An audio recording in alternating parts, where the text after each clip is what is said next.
Hey Trey, good to see What's you. up, Meredith? How you doing? Good, how are you? I'm good. How you doing? Good, congratulations on signing your contract extension. Obviously, let's start there. When we talked to you last, you said you wanted to bring generational wealth to your family. What does this mean to you and your family? I guess just kind of expand on that. First, I just want to extend a huge thank you to the Pagulas family, Coach McDermott, Brandon Bean, the whole front office, the whole Bills organization for trusting me and just giving me an opportunity. But it feels great. It feels great. It's something that don't come around. It don't happen often, and it's exciting, man, to think about and to think that I could possibly change a lot of lives with what I've been presented with. So it's something that I don't take for granted, and it's something that it's still surreal, and I'm still in shock, honestly, from the first few days. But I'm feeling blessed, and I can't be more excited to do it for a better organization. We haven't talked to you since, last time we talked to you, you were seriously considering possibly not playing this season. You obviously made the decision to play. Can you walk us through what that was like as the final hours approached when you had to make that decision not to eventually opt out?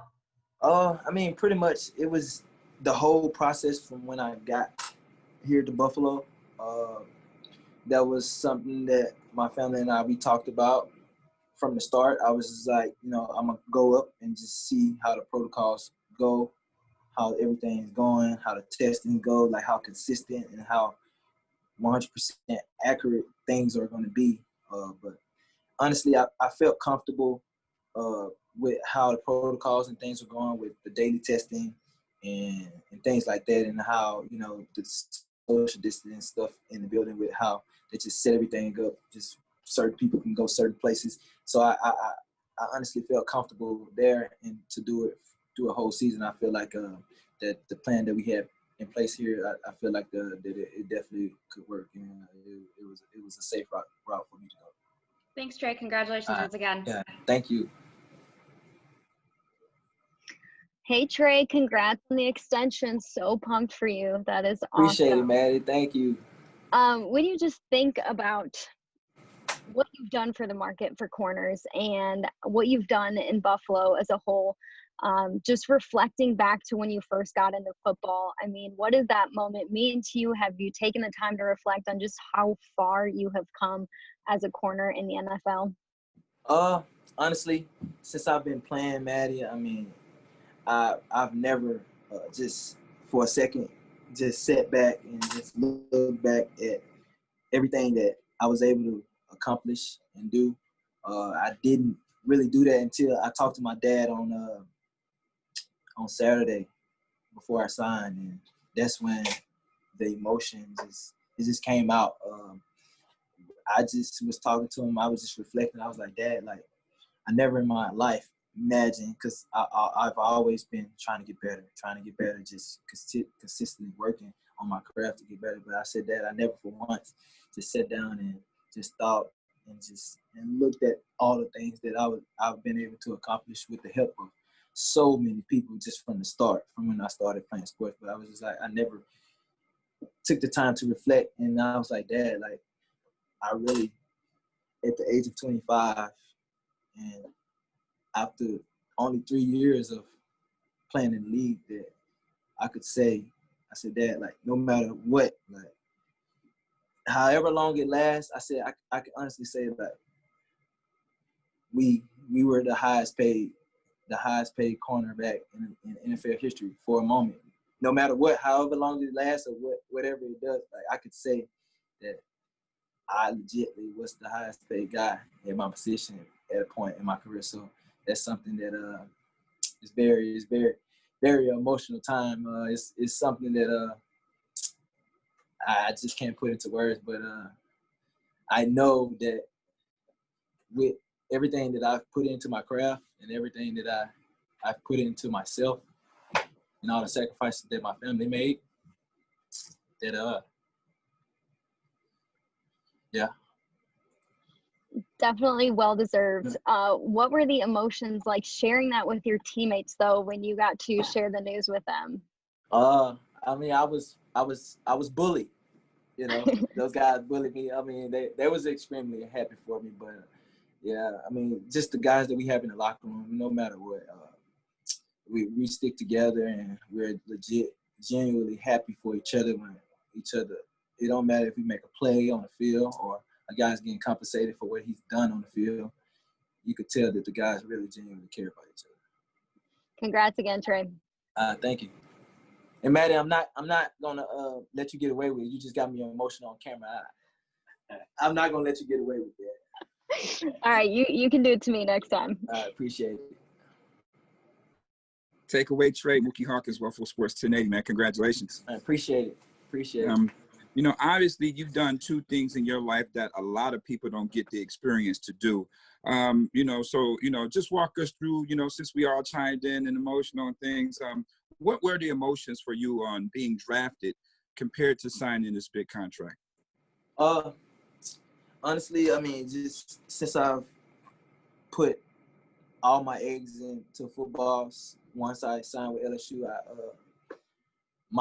had a plan. My plan was to go to LSU, be one of the best cornerbacks to go there. I knew that. I understood that from the start. It was going to be tough to be recognized as one of the best when you had guys like Corey Webster, Patrick Peterson, Morris Claiborne, Tyrann Mathieu. It was going to be hard to try to follow in the footsteps of those guys. But the things that I wrote down on my list, I didn't accomplish everything, but I was able to accomplish a lot of it, like All-American, consistent All-American. I wrote down I wanted to win the Thorpe. I wanted to win the national championship. I fell short of the Thorpe Award at the awards ceremony. Then win the national championship, and I wrote down that I wanted to be a first-round pick, and I was able to accomplish that. So, and once I got to the league, I was like, when I get here, I've had guys like Morris Claiborne and Patrick Peterson and all those guys to tell me how the league is going to be before I get here. So once I got here, I pretty much knew what to expect.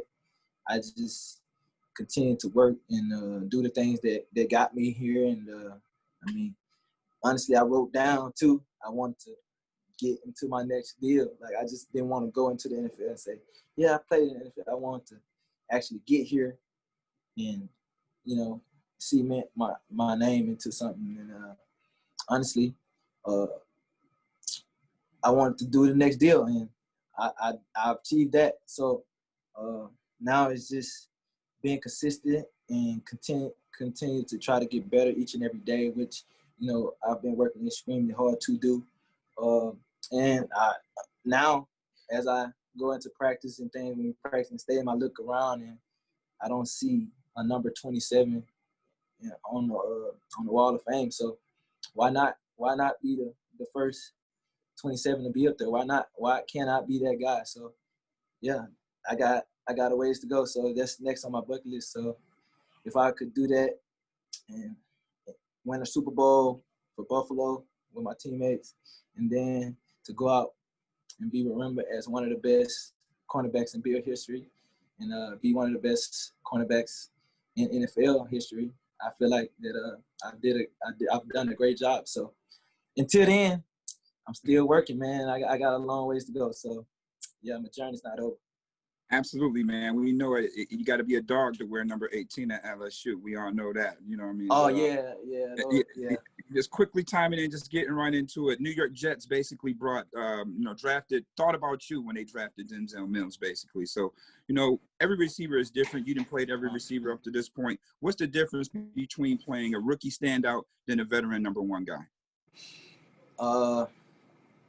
That's tough, man, because they didn't draft him high for no reason, man. He has to have extremely amount of talent. I mean, I had to go back into his Baylor film to watch, and he's big, strong, physical guy, man. He's gonna high point the ball.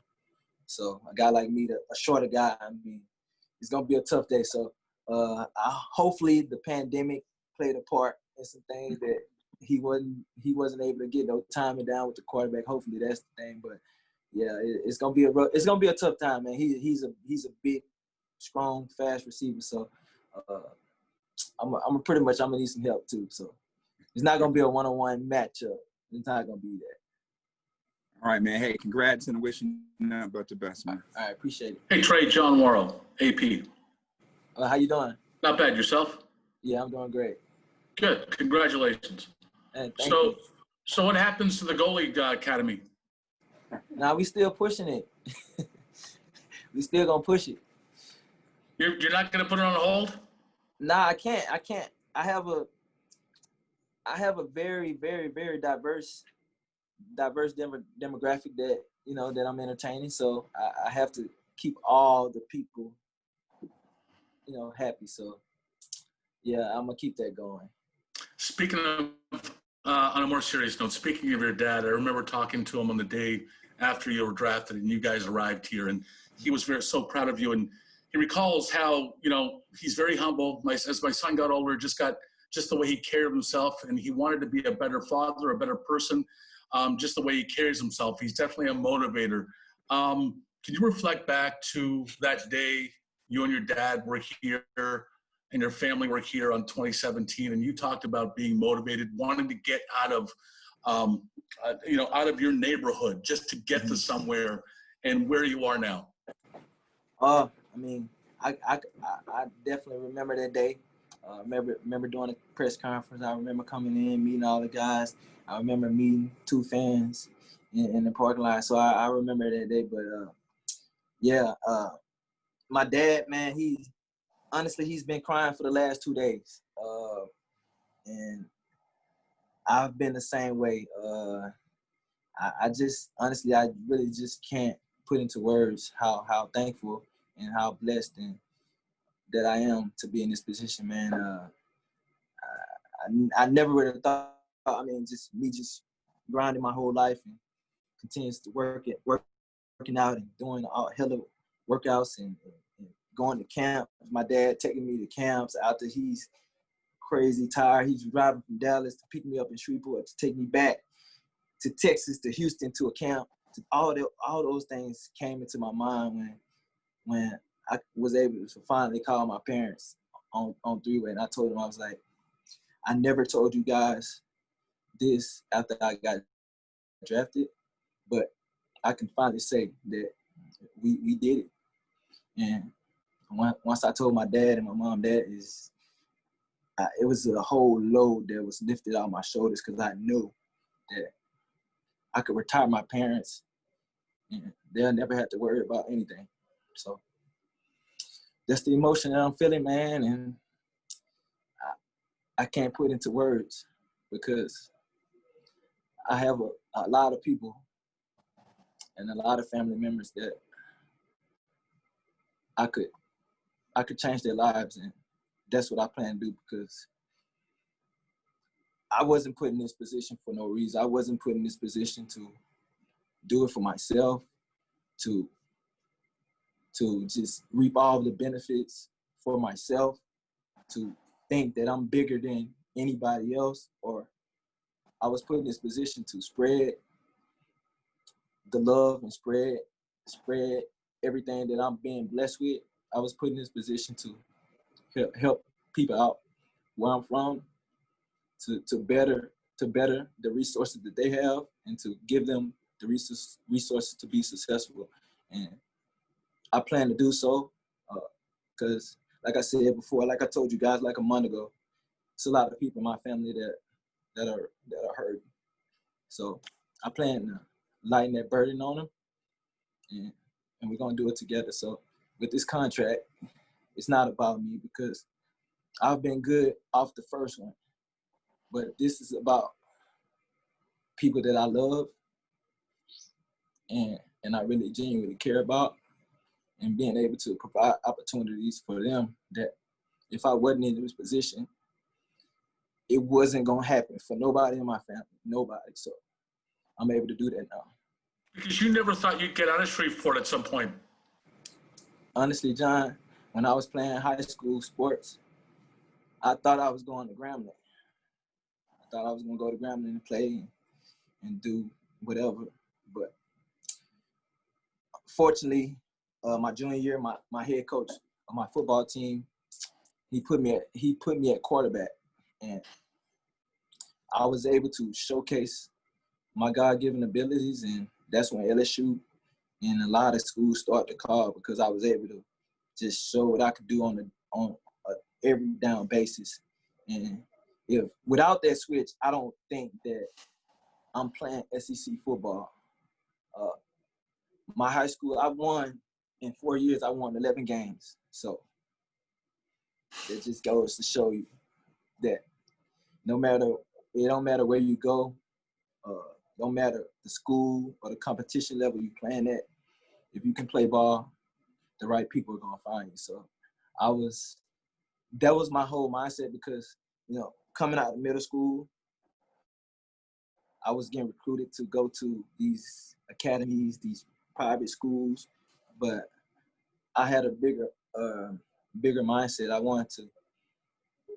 Honestly, I was thinking about the people behind me, like the kids in my neighborhood behind me that knew that I was pretty good, but I wanted to show them that we didn't have to go across the town or to another city to be successful. I wanted to show them that if you go to the neighborhood school and you have the right mindset and you continue to be resilient, that you can make it out of anything. And honestly, I don't think that the people where I'm from, they didn't really think that they could really do it until they saw what I signed for the other day. I mean, that gave my whole city hope, my whole neighborhood hope, just to see me,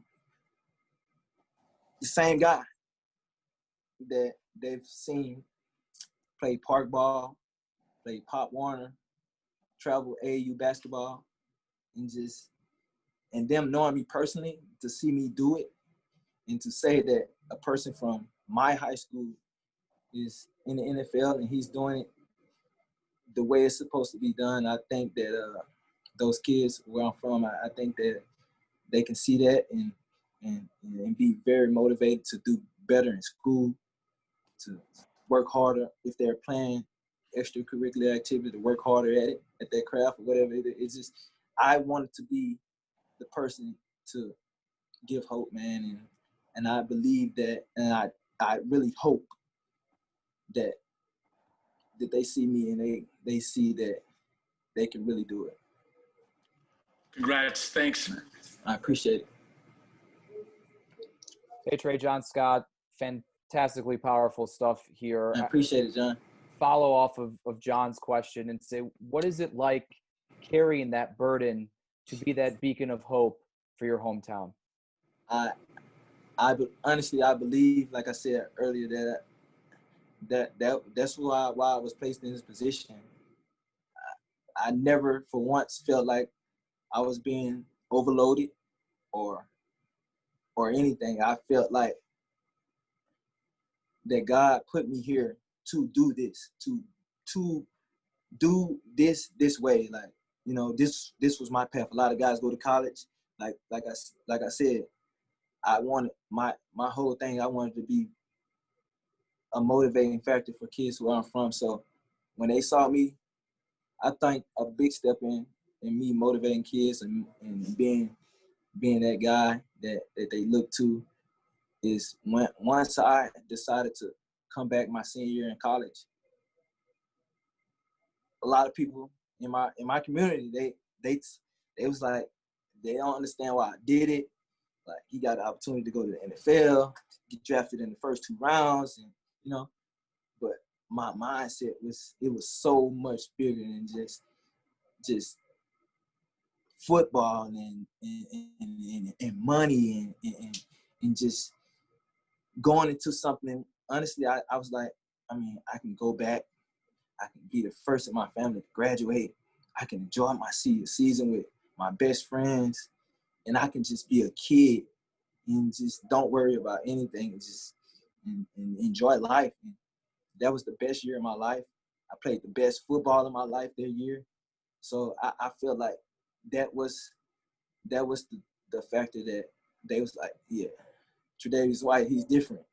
He's different, because the normal 20-year-old, You tell him he got a chance to go first, second round in the NFL draft after his junior season, he's gone. But I knew that it was gonna be better for me to, as a player and mentally as a student of the game. I feel like physically I knew that I was ready to play on the next level, but mentally I wasn't ready. Like my film study wasn't where it should be.